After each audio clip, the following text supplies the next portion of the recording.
Witam Was, kochani, serdecznie w kolejnym filmie na moim kanale. Z tej strony Marta, kanał Million Lashes i zapraszam Was na moją listę prezentową, którą sporządziłam, żeby Wojtek mógł mi kupić to, co chce i z czego będę zadowolona. I cała ta lista prezentowa składa się tylko i wyłącznie z perfum, bo obecnie nie mam żadnej już innej aż takiej zajawki. Nie ma nic chyba takiego, co sprawiłoby mi tyle radości, co nowy zapach, mimo że mam ich już tak wiele.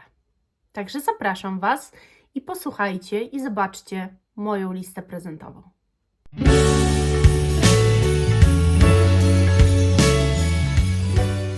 Zagadka na dziś to, o jakim zapachu Prady mówię w filmie. I oczywiście standardowo link do filmu, w którym odpowiedź na te pytanie znajdziecie, znajduje się w opisie tego filmu. Także tam zerknijcie, obejrzyjcie film i o jakim zapachu Prady w tym filmie mówię. A teraz przejdźmy do konkretów. Słuchajcie, pomyślałam, że to może być dla Was ciekawe, jaką to ja mogłam listę życzeniową, prezentową napisać do Wojtka. I teraz tak, na mojej liście, tak jak już wspomniałam we wstępie, znalazły się tylko i wyłącznie, słuchajcie, perfumy. I jak ja tę listę sporządziłam, bo to nie do końca jest wishlista. Wiecie, wishlista to są zapachy, które chciałabym mieć, ale podchodzę do tego bardziej racjonalnie. Czyli jeżeli coś w ostatnim czasie próbowałam, co mi strasznie się spodobało, to wpisuję to na wishlistę, ale z myślą o tym, że może gdzieś znajdę odlewkę, może na grupie ktoś będzie odlewał, a może na zapachniści znajdę ten zapach i sobie wezmę trochę odlewki. Ale niekoniecznie w kategoriach już, że ja muszę mieć flakon, chociaż on kosztuje miliony monet. Ja mogę chcieć mieć po prostu jakiś zapach, ale i od czasu do czasu mieć ochotę, żeby móc sięgnąć po niego i nim pachnieć, ale niekoniecznie muszę już marzyć o buteleczkach.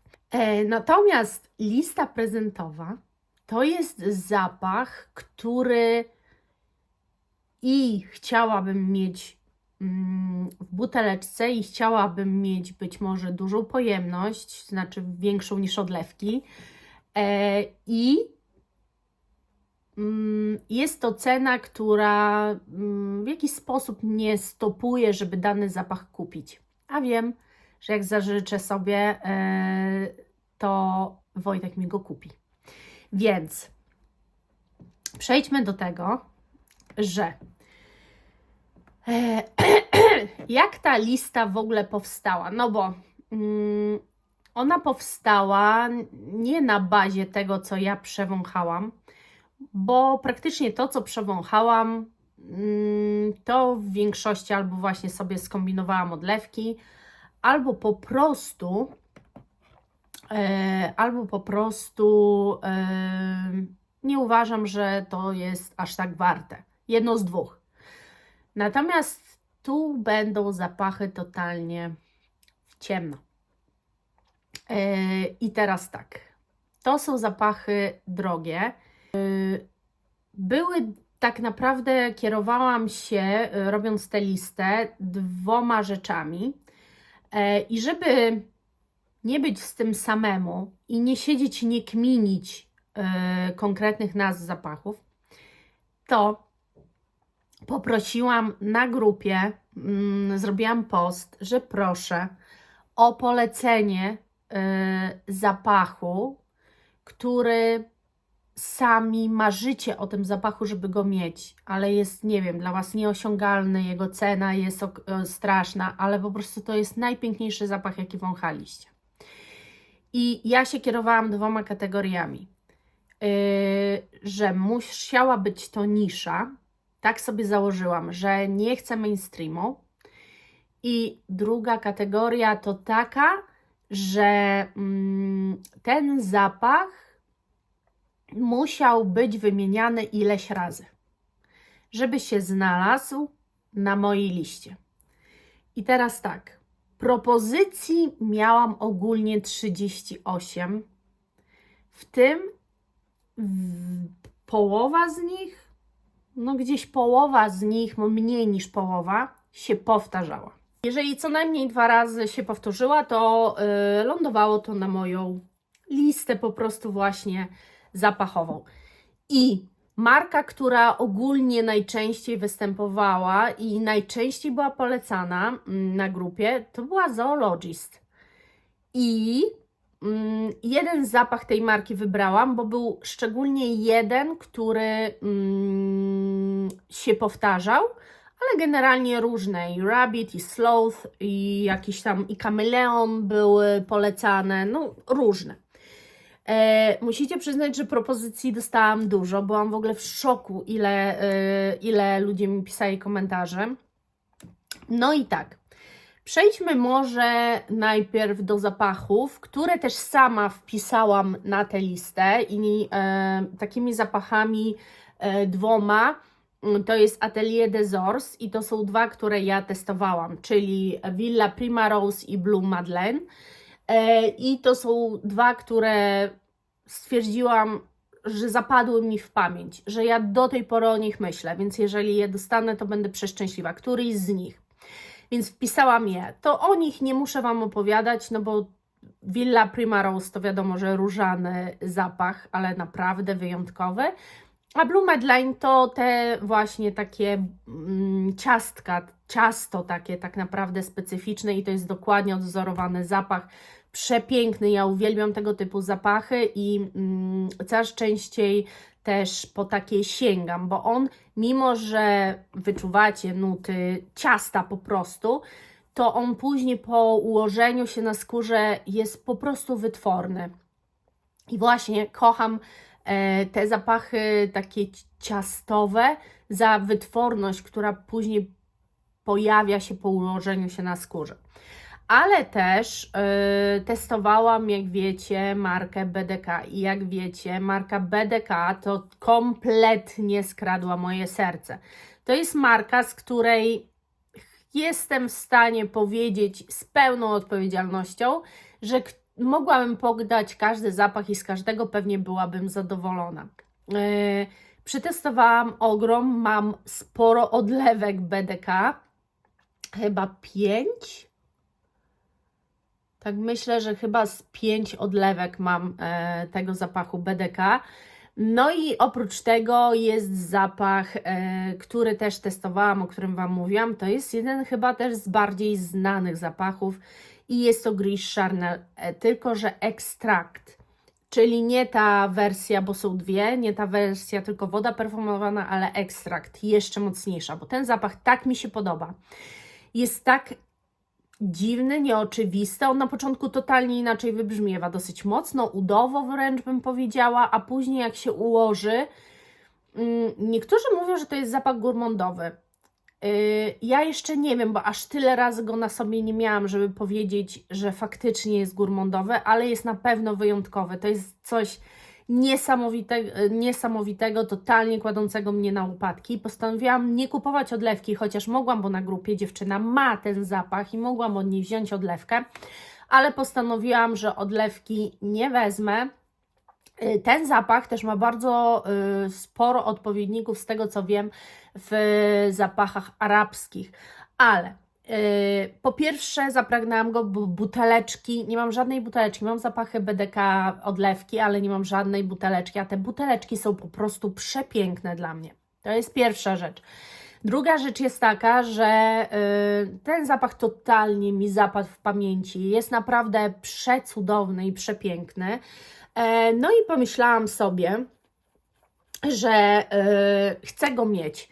I właśnie w tej wersji ekstraktu, czyli takiej mocniejszej, ona jest droższą wersją, też dlatego, że właśnie cena jest wyższa, więc tym bardziej bym pewnie nie wzięła ekstraktu, a wiem, że jak Wojtek będzie wybierał zapach i wybierze ten, to ja będę przeszczęśliwa i mi go kupi.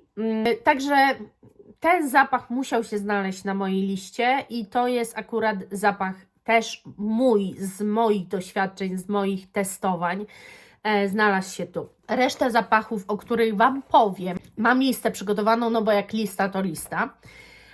I teraz tak, były mi polecane, słuchajcie, Guerlain, te butikowe. Faktycznie to też jest na mojej liście, bo generalnie Wam powiem, że marka Guerlain to jest też taka marka, w którą mogę walić w ciemno. Po prostu mam zaufanie do tej marki, wiem jakiej jakości zapachy robią, wiem, że nie ma tam wypustów słabych. Dla mnie, w mojej ocenie oczywiście, ktoś może się ze mną nie zgodzić, ale dla mnie, w mojej ocenie, z moimi wymaganiami,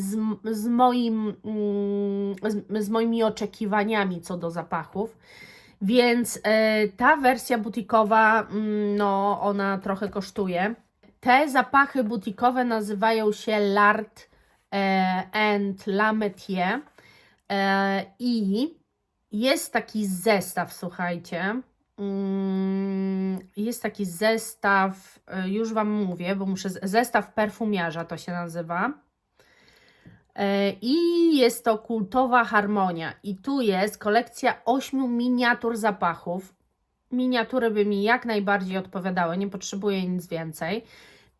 To są zapachy po 10 ml, więc też wystarczająco. I w tym zestawie jest Neroli Haute Renoir, Spiritueux Double Vanille, bo to po francusku chyba, Rose Barbar, Kir Beluga, Masque Outre Blanc, Angelique Noir, Herbe Troublant, Oud Nude i to kosztuje, no to różnie, ale to generalnie jest dostępne tylko chyba na stronie Guerlain, no z 1,5 tysiąca trzeba na to wydać, ale poznałabym taką jakąś część tej kolekcji przynajmniej, więc wydaje mi się, że z tego byłabym przezachwycona. Gdybym to dostała, byłabym szczęśliwa, nie oszukujmy się.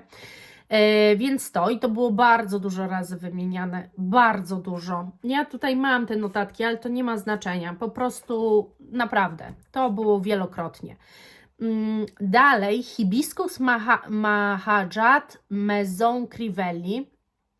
Nad tym zapachem kiedyś się bardzo mocno zastanawiałam i powiem Wam szczerze, że ja się zastanawiałam, nie znając kompletnie, nie mając nigdy próbki ani nic, a właśnie grupa bardzo mi ten zapach polecała, też w ilościach dużych. Co najmniej 5 osób na pewno mi ten zapach poleciło.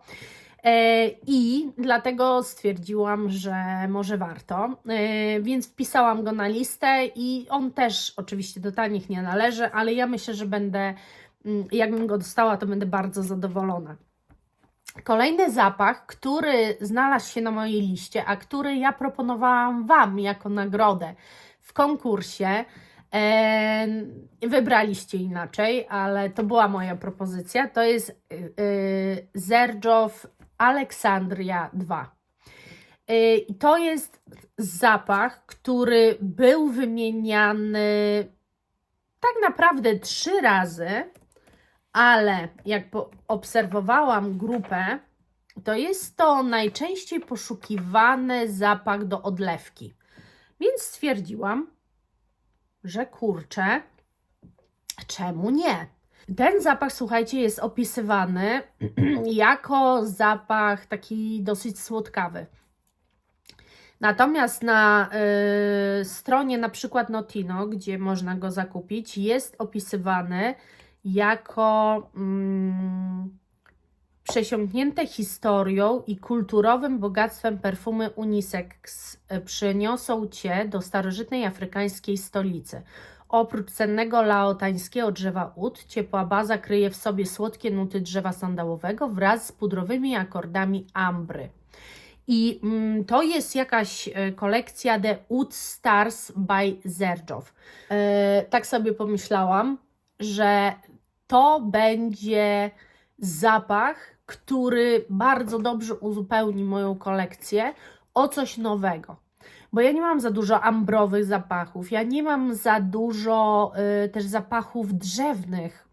Dopiero z tym zaczynam, więc chciałabym, żeby takie właśnie trochę na pograniczu słodyczy, ale też drzewa, może przyprawowości, coraz częściej gościły u mnie w kolekcji. I myślę, że ten zapach jest wart tego, żeby go mieć, po prostu. Następny zapach, który był polecany więcej, wydaje mi się, niż 6 razy. To jest Ex Nihilo Blue Talisman. I też znalazł się dlatego, że Ex Nihilo ostatnio jest na moim radarze. Jest na moim radarze takim, że w ogóle dowiedziałam się, że taka marka jest i właśnie z grupy. I też, ja jestem przede wszystkim tam bardzo mocnym obserwatorem. Widzę, czego ludzie poszukują, za czym gonią. I ja bym chciała spróbować tego, za czym ci ludzie gonią. W związku z tym oczywiście mnie interesują pozycje, które są tak bardzo pożądane przez innych. I ten zapach taki zdecydowanie jest. To jest awangardowy zapach, tak opisywany. Jest to też piżmo i ambra. Jest to też gruszka, która wielokrotnie Wam mówiłam, że robi robotę dla zapachu. Bergamotka. Ponoć niesamowicie energetyczny zapach. Tak opisała mi go jedna z dziewczyn, która poleciła mi właśnie w komentarzu ten zapach. I powiedziała, że naprawdę ten zapach warto mieć, bo jest przepiękny. Wierzę. Następne, słuchajcie, to jest Marchand of Venice. I oprócz tego, że buteleczki, ale akurat ten, o którym Wam powiem, myślę, że to byłaby w ogóle ta buteleczka, to byłaby ciekawostką. To by było coś tak dziwnego u mnie w kolekcji, tak dziwnie wyglądającego, że aż warto to mieć. I chodzi o Queen of the Night. To zostało mi polecone, myślę, że z 12 razy, to na pewno.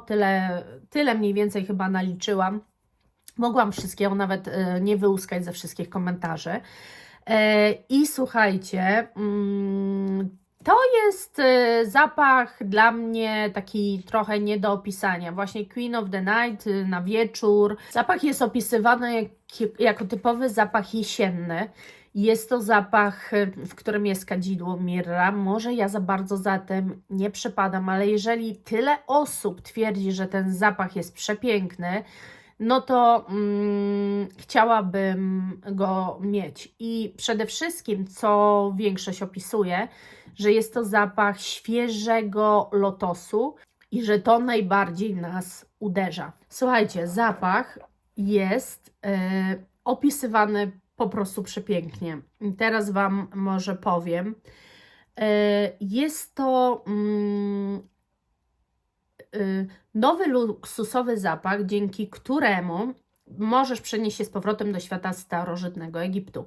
Inspirowany egzotycznymi zapachami i składnikami przenikającymi i unoszącymi się w powietrzu we wspaniałych pałacach faraonów, otwierający się intensywnie korzennym szafranem, słodkimi, delikatnymi nutami kwiatowymi unikalnego niebieskiego lotosu, zakończony ciepłą, zmysłową nutą cynamonu. Zapach ten natychmiast przeniesie Cię w klimat starożytnego świata. Ja to chcę. Serio. No nie ukrywajmy, no mega ciekawe i na pewno to są wszystko, słuchajcie, zapachy, które wzbogacą moją kolekcję o jakąś taką, o taki inny profil zapachowy. Ja po prostu jestem złakniona nowych doznań i tyle. Kolejny zapach, który wciągnęłam na listę, natomiast myślę, że tego zapachu na pewno nie dostanę, dlatego że ja sama próbowałam znaleźć jakiś link Wojtkowi. Z linkiem to w ogóle jest ciężko, bo to jest marka Louis Vuitton i raczej tego tak się normalnie nie kupuje, tylko trzeba jechać do Louis Vuitton, ale już wiem, bo się dowiedziałam, że w Louis Vuitton tego zapachu też póki co nie ma i chodzi o Ombre Nomade. Po prostu nie wiem, jak świeże bułeczki ten zapach się wyprzedaje, no masakra. Jest to orientalno-drzewna kompozycja szafranu, maliny, róży, kadzidła, bursztynu, benzoesu, brzozy, geranium. Bogata, bardzo zmysłowa ponoć, aromatyczna, tajemnicza i elegancka. Działają na mnie takie sformułowania, więc jak najbardziej kupuję opis tego zapachu, ale myślę, że go nie dostanę, bo po prostu on jest niedostępny. Kolejne dwa zapachy, o których Wam powiem, to jest marka, też którą znam i najbardziej znany zapach tej marki w moich oczach oczywiście to był Kirke to jest Kirke i chodzi o Tiziano Terenzi. Słuchajcie, no Kirkę myślę, że każdy kojarzy. Ja nie wąchałam, ale po prostu kojarzę buteleczkę. Wiem, że swego czasu był to zapach najlepiej sprzedawany, naprawdę top of the top. A ja przekornie tego zapachu nigdy nie miałam, właśnie dlatego, że był top of the top taki sprzedażowy i ja wtedy od takich rzeczy odchodzę, ale teraz mi się to zmienia. Uważam, że pewne zapachy, na pewnym etapie zainteresowania perfumami fajnie pewne zapachy poznać. I mimo to nie zostało mi Kirke polecone na grupie, za co cenię tę grupę bardzo, bo podeszli bardzo ambitnie do tego i zaproponowali mi dwa zapachy typu Tyl i Tyl Absolute. I to są bardzo drogie zapachy.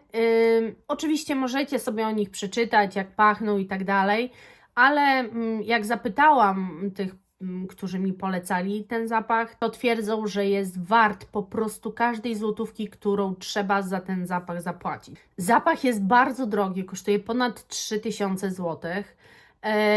No i oczywiście można próbować znaleźć taniej, z tym, że nie wiadomo, czy to będzie oryginał, a tu nie o to raczej chodzi, żeby kupić jakąś kopię.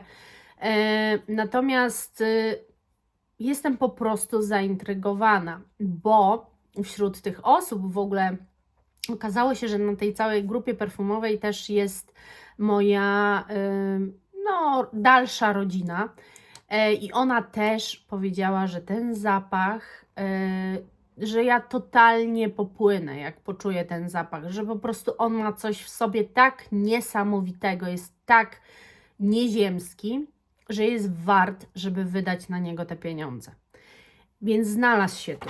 Czy Wojtek mi go kupi? Nie mam zielonego pojęcia, ale znalazł się tu. O Atelier Wam powiedziałam, o Zoologist też Wam powiedziałam. Naprawdę ta marka jest polecana bardzo obszernie, ja się muszę nią zająć w końcu.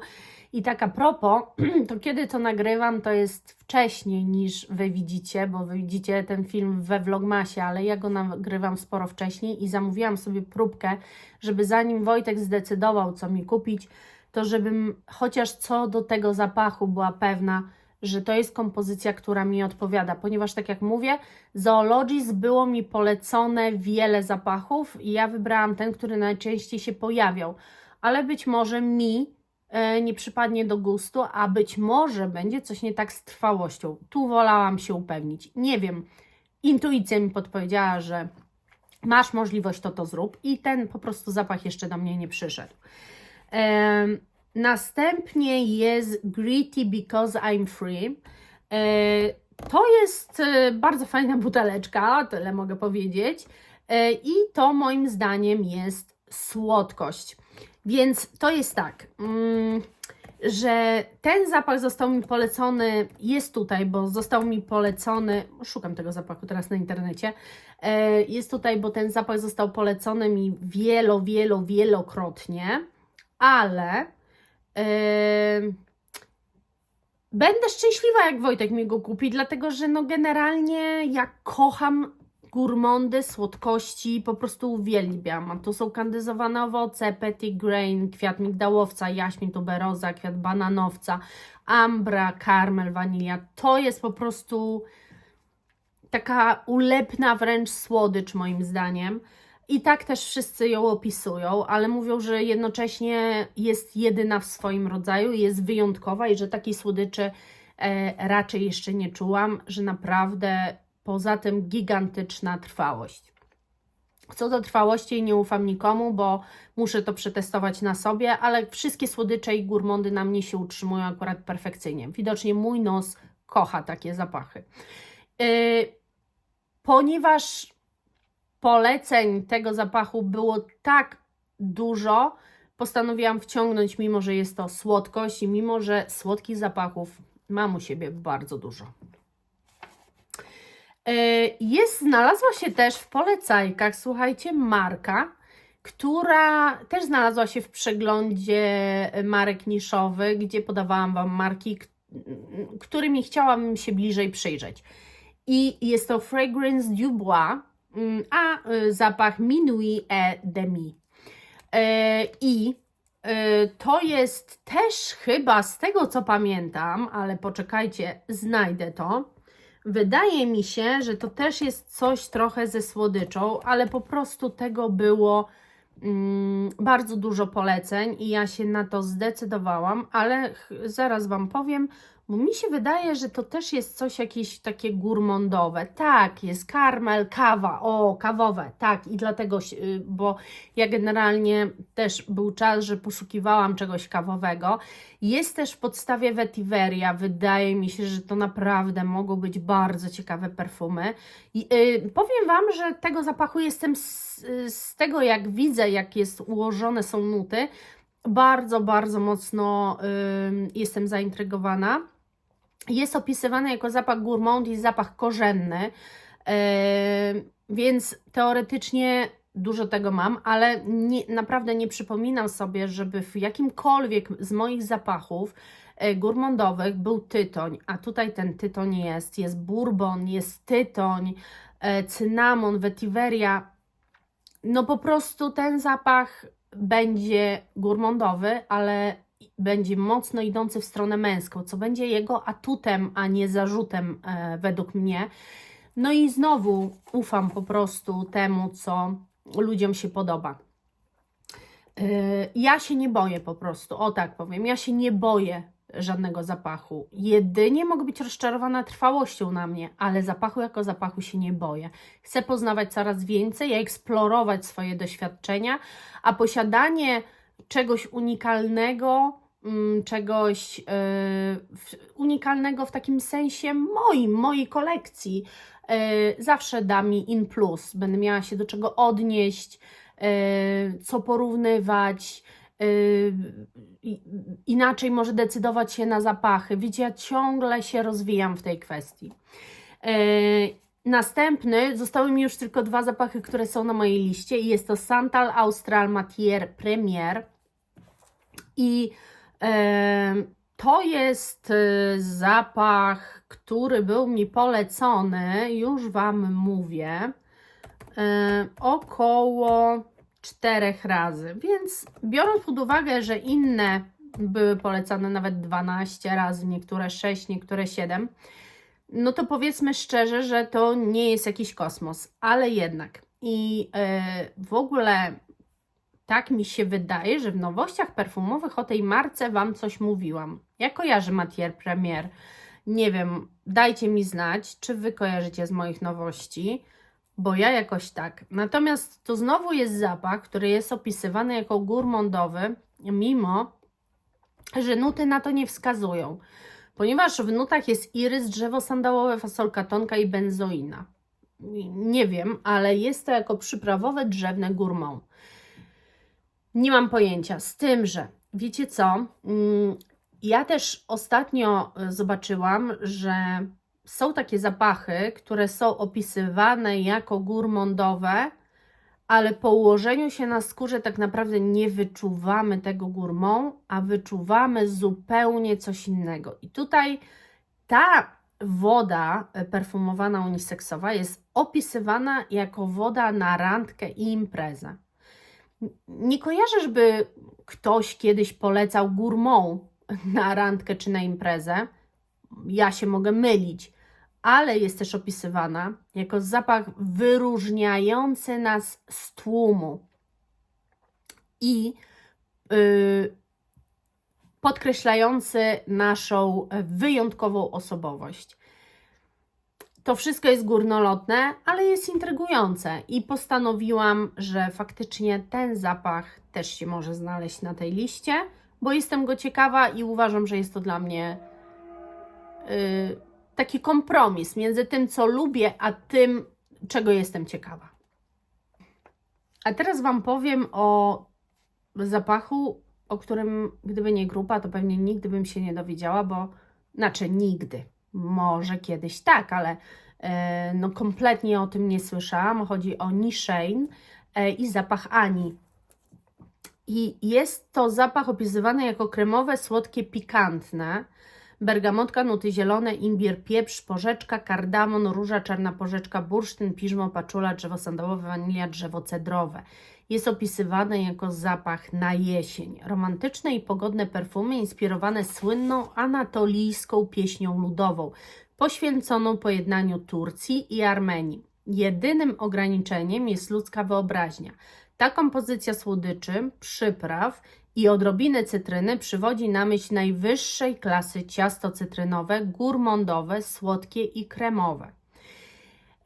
Wzięłam ten zapach, ponieważ był polecany dosyć często i na grupie ludzie poszukują odlewek tego zapachu, ale muszę Wam powiedzieć, że też grupa, na której jestem, myślę, że śmiało mogę powiedzieć, że ogrom, jeżeli w ogóle nie większość tej grupy jest zakochana w gourmandach i jeżeli ktoś publikuje post, że robi odlewkę jakiegoś gourmandowego zapachu, to on się rozchodzi jak świeże bułeczki. Jak jest za późno ten post przeczytacie, to już tego zapachu nie ma.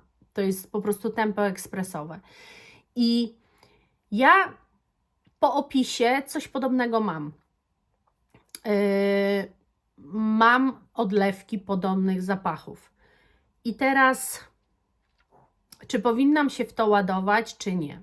Po pierwsze, bardzo podoba mi się buteleczka. Po drugie, miałabym coś totalnie dla mnie nieznanego.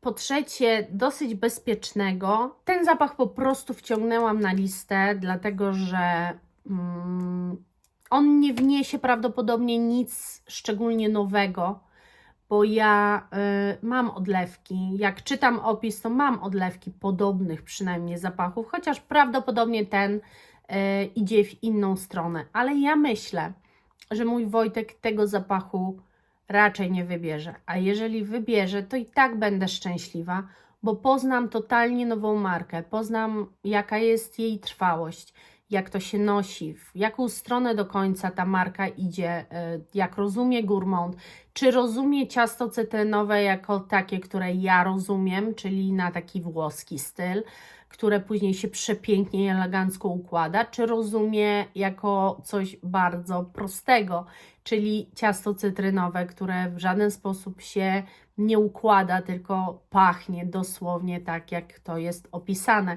To też będzie dla mnie coś ciekawego.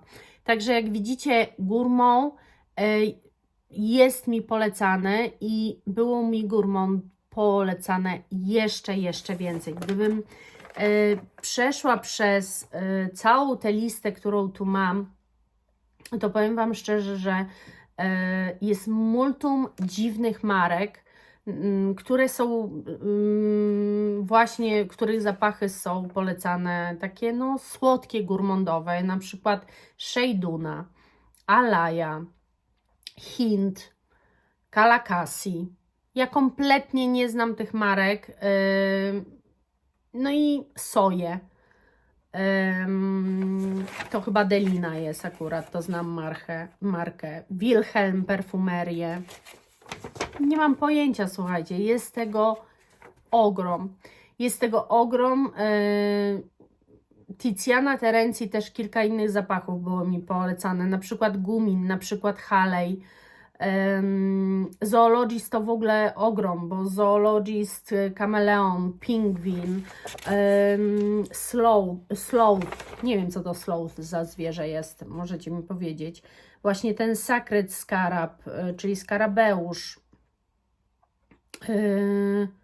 Rabbit, no po prostu tego jest mnóstwo. Gizada, Gallagher, ja nie mam zielonego pojęcia, co to są za marki, ale tak jak mówię, obrałam sobie klucz, który pozwoli mi ograniczyć to do takiej liczby, żeby też Wojtkowi było w miarę łatwo coś wybrać. Także dajcie znać, czy Wy robicie takie listy pomocowe i czy Jakie są Wasze życzenia? Czy bardziej coś, co potrzebujecie, czy bardziej coś związanego z Waszą pasją, czy bardziej coś naprawdę tylko i wyłącznie dla Was? Mega mnie to ciekawi. Ja bardzo Wam dziękuję. Mam nadzieję, że miło spędziliście tę chwilę ze mną. Zapraszam do udziału w konkursie oczywiście poniżej. Czekam na Wasze komentarze. Pamiętajcie, nie łączymy komentarzy konkursowych z komentarzami po prostu do filmu. Ja za dziś dziękuję jeszcze raz i do jutra, kochani. Pa!